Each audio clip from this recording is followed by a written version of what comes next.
Now 4 foot 10 inch, 80-pound Mighty Mite Shelley Stack, ready to mount the uneven bars. She was an Olympian at age 15 last September for the United States in Seoul. And this is one of her best events. That was a beautiful front giant, a back giant to a full pirouette, right into a reverse hect. She really moves well on this event.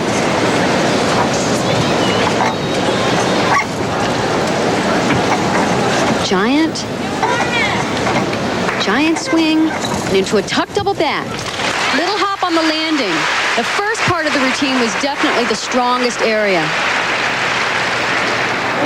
Shelley, part of the changing coaches syndrome. She was with Caroli before the Olympics. Now she's training with Don Peters and Scats in Southern California. There you're looking at her pirouette moves. You see how fast her hands have to move. That was a beautiful reverse heck, way up in the air.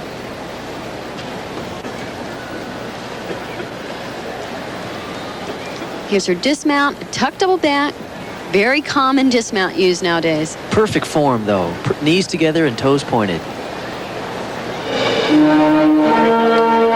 And the score for Shelley Stack on the bars is a good one, 9.70. We'll be back with more of the U.S. Gymnastics Championships in a moment. Connor and Kathy Johnson, this is Don Crickey back at the U.S. Gymnastics Championships. And here's Wendy Bruce, 16 years old, currently in 5th place overall.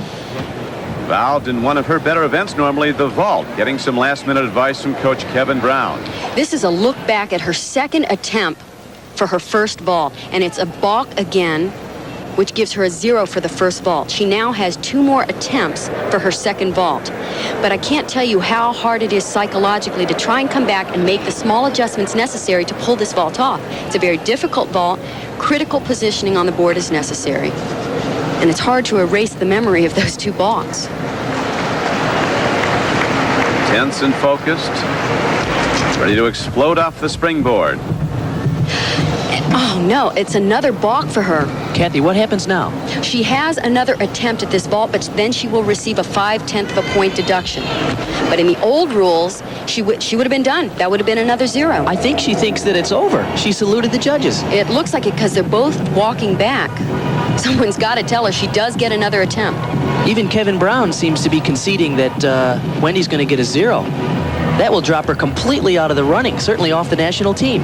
I think what's happening here is they use those marks to know exactly where they are, and she knows she is not where she's supposed to be to get her feet on the board properly. She's just been told.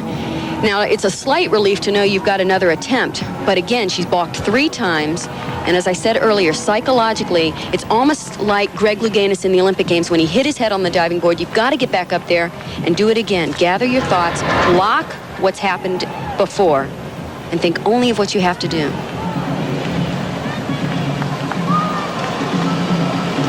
This is her last shot at this vault. Otherwise, it will be a 0. She will be completely out of the competition. Nobody to help you. She's on her own now. Most critical vault for Wendy Bruce. And she's on. What a Round off relief. layout vault. Unbelievable to come through like that. What a dramatic situation. Now keep in mind she will have the 5/10 of a point deduction, but boy, does that beat a 0. Here she comes again on the replay, finally getting the timing right. Off the springboard, off the horse. And the vault's a good one. Notice her coach, Kevin Brown, stepping in for the spot. That's very important. Look at that, and it's a good vault. Nice distance.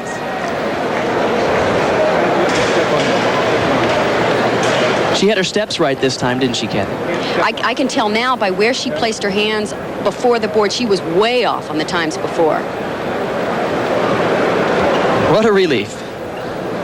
Smile for me. Let's forgive it. What just happened now, okay? All right? Way to pull through. You knew that was going to cost you big. All right? Way to pull through. Okay. So midway through the competition, we have a comeback story in the person of Wendy Bruce. She gets a score of 8.90, far better than the 0 that she might have had, and she stays in the upper echelon of the competition. Now up on the floor exercises, Christy Henrich. In this round on floor exercise. Christy is a very gutsy performer. Coming back from that injury, working very hard for this competition. She's in much better shape than she was 3 weeks ago at the qualifying meet. She's only 16, but has been a long-time national campaigner. National team as a junior from Independence, Missouri. Very, very powerful. Full twisting double back. She actually took that a little back too far, so it was a little lower than some of the other full twisting double backs we've seen.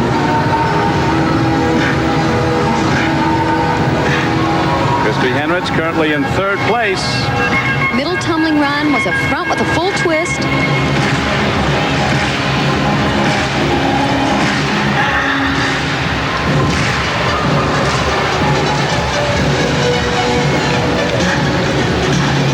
This type of dance you can really have fun with. Get the audience involved.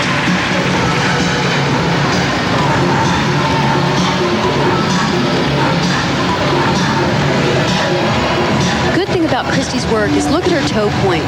It's always right there.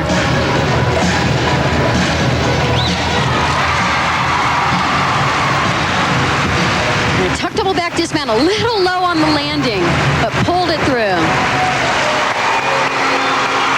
And I've seen that ending before. It looks very similar to Phoebe Mills' ending.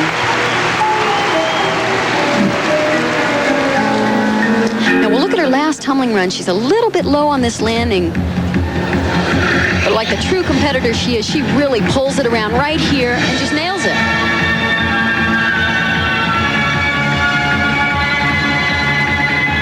I'd be smiling too. 9.50 is the score for Christy Henrich on the floor exercise. That should be good enough to maintain her 3rd position overall.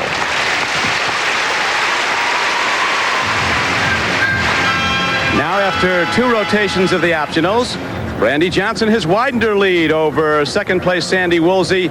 Christy Henrich and Juliet Bangerter continue to stand 3rd and 4th.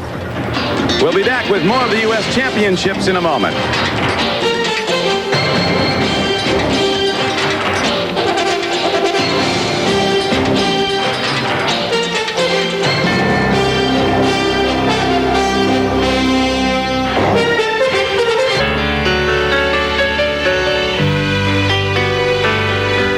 This is Don Criqui with Bart Connor back at the U.S. Gymnastics Championships in Bloomington, Minnesota. We'll continue with our coverage of the women's competition in a moment. But right now, we're going to look back on the men. And, Bart, there was some thrills there. There was a terrific battle for the all-around title between Olympian Lance Ringnold and newcomer Tim Ryan. Now, the standings after the compulsories, Tim Ryan, a surprise leader by 6/100ths of a point over Olympian Lance Ringnold. Cheney Humphrey and Tom Schlesinger round out the field there. Lance Ringnold had some trouble on the pommel horse, not one of his better events, and he had to struggle to an 8.95. He opened up beautifully, working down on the end, but you'll see as he traveled across the horse, he broke form, but showed a tremendous amount of toughness in digging through this exercise, which was not easy for him. Moments after that, Tim Ryan went to the rings and scored a 9.6 as he used his incredible strength to power through a beautiful exercise. Hollow back press to handstand, perfect control, great style. Then Lance Ringnold countered with one of the best performances on the P-bars of the day, a score of 9.65 for a routine that was packed with difficulty, excellent form, perfect execution.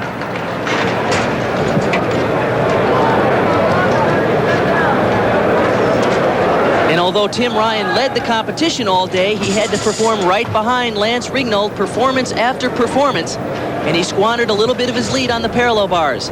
After he does a Diamond-off here, he does a front uprise to a stütz hand, bending his arms. That was a major deduction. He only scored a 9-1 there. Made it close as we went into the last competition. That's the high bar, of course. Lance Ringnold was behind by 22/100ths of a point. He performed first.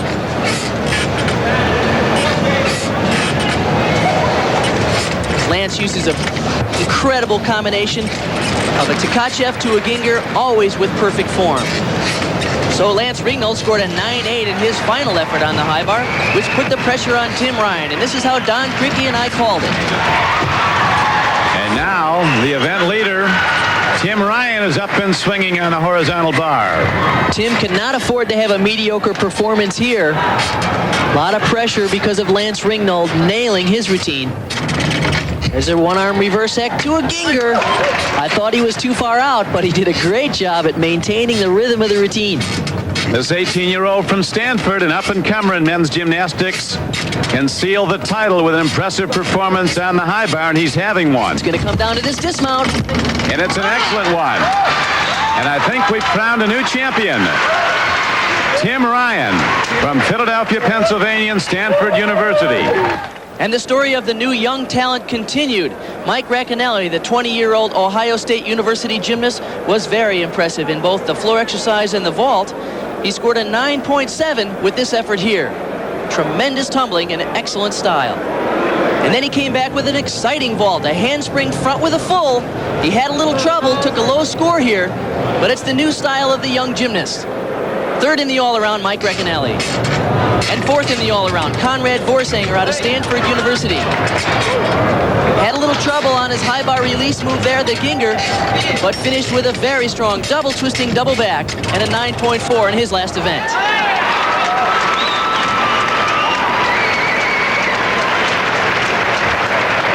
And the story of the leader after the compulsory team continued as 18-year-old Cheney Humphrey blasted through his high bar routine for a 9.7. He took 7th in the all-around, just behind Kevin Davis and Tom Schlesinger, 2 Olympians from the '88 Games in Seoul. Certainly a bright future for the new young U.S. team. Well done by Cheney Humphrey, who fought back from a year of various injuries to have a terrific meet.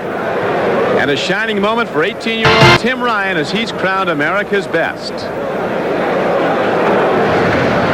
Congratulations, Tim Ryan, new national champion. Thanks. First of all, after Seoul, I think there was a lot of criticism of the U.S. team not doing enough difficulty. You pack in the difficulty and you have great form and execution as well. Is this something you really concentrate on? Yes, well, I try to, first of all, meet the difficulty requirement, but I concentrate on doing it well. That's a product of my 2 coaches, Sadao Hamada and Tong Fei. We really try to pay attention to the detail. So when I do go to World Championships, I can compare with the Soviets, the East Germans, because they do very difficult skills and they're flawless.